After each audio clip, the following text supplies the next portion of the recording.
Good morning students. आज हम पढ़ेंगे आर्टिकल नंबर 21A।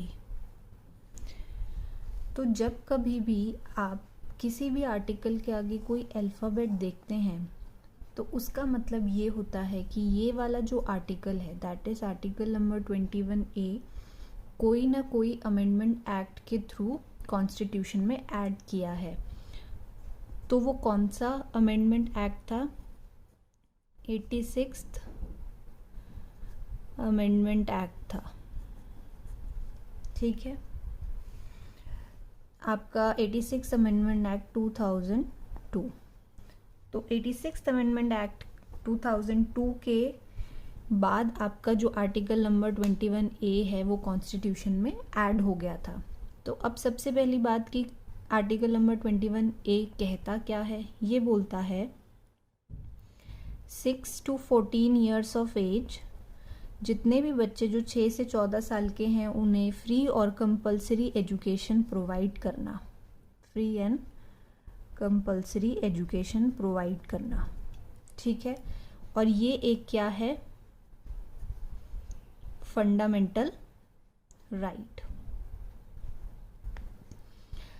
अब एक सोचने वाली बात ये है कि 21A के अमेंडमेंट के बाद मतलब अमेंडमेंट करके ये वाला आर्टिकल जब ऐड किया गया कॉन्स्टिट्यूशन में, इसका मतलब कॉन्स्टिट्यूशन जब बना होगा तो जो कॉन्स्टिट्यूशन मेकर्स होंगे उन्होंने हमारे को राइट ऑफ एजुकेशन क्या दिया ही नहीं होगा। राइट ऑफ एजुकेशन उस टाइम हमें दिया नहीं था, विच मीन्स जब हमारा कॉन्स्टिट्यूशन फॉर्म हुआ विच इज़ ऑन 26 जनवरी 1950, तब हमें राइट टू एजुकेशन प्रोवाइड नहीं था। बट ऐसा नहीं है, तब भी हमारे पास राइट टू एजुकेशन था।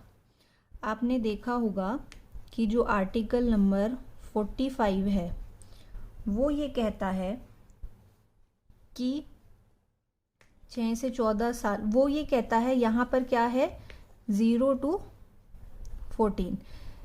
14 ईयर्स ऑफ एज के जितने भी बच्चे हैं उन्हें फ्री और कंपलसरी एजुकेशन प्रोवाइड करी जाएगी। ये आर्टिकल नंबर 45 कहता है।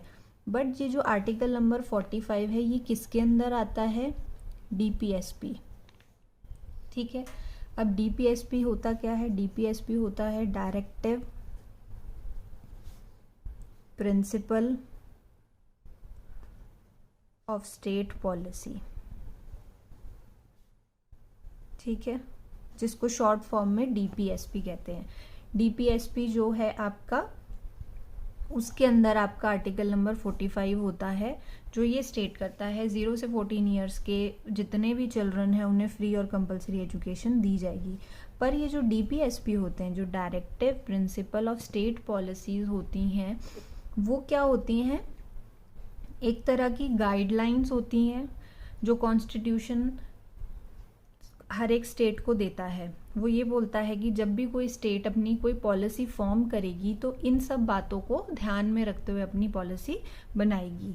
तो ये स्टेट के ऊपर डिपेंड करता है, वो इस चीज़ को इंक्लूड कर भी सकती है और नहीं भी कर सकती। ये टोटली किस पे डिपेंड करता है? स्टेट के ऊपर। ठीक है, फिर जो हमारे कॉन्स्टिट्यूशन मेकर्स थे उन्हें लगा कि जो एजुकेशन है वो एक बहुत ही इम्पॉर्टेंट आस्पेक्ट है। ठीक है, एजुकेशन के बिना कोई भी इंसान पूरा नहीं हो सकता, उसकी लाइफ जो है वो अच्छी नहीं हो सकती।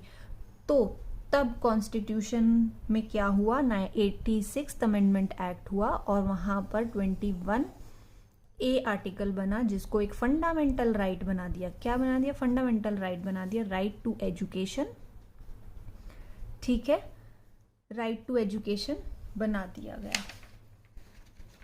और जब ये अमेंडमेंट एक्ट हुआ उसके बाद में जो आपका DPSP का आर्टिकल नंबर 4 है उसमें भी कुछ चेंजेस आए। वो चेंजेस अब क्या कर दिए गए हैं? अब वो चेंजेस कर दिए गए हैं कि वो चेंज होके 0 to 6 ईयर्स हो चुका है। अब 0 to 6 ईयर मतलब अर्ली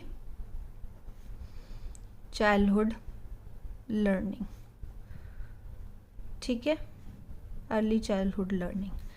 तो यहाँ पर भी अब एज बदल के 0 to 6 ईयर्स हो चुकी है। DPSP के आर्टिकल नंबर 45 में 0 to 6 ईयर्स के बच्चों को आपको फ्री और कंपलसरी एजुकेशन देनी है, but it totally depends upon state कि वो उसको अप्लाई करता है कि नहीं करता। अगर वो अप्लाई नहीं भी करता तो आप कोर्ट के पास नहीं जा सकते। वहीं पर अगर आपका कोई फंडामेंटल राइट होते हैं, जो भी आपके फंडामेंटल राइट होते हैं, अगर वो फुलफिल नहीं हो रहे तो आप सीधा की सीधा कोर्ट के पास जा सकते हो। ठीक है, ये जो होते हैं फंडामेंटल राइट्स होते हैं ये आपके जस्टिफाइबल होते हैं। ठीक है, ये आप जा सकते हैं। वहीं पर जो directive principle of state policy के अंदर जितने भी आर्टिकल्स आते हैं वो सारे नॉन जस्टिफाइबल होते हैं। Is that clear? I hope अब आपको आर्टिकल नंबर 21A के बारे में पता चल गया होगा। ठीक है, थैंक यू वेरी मच।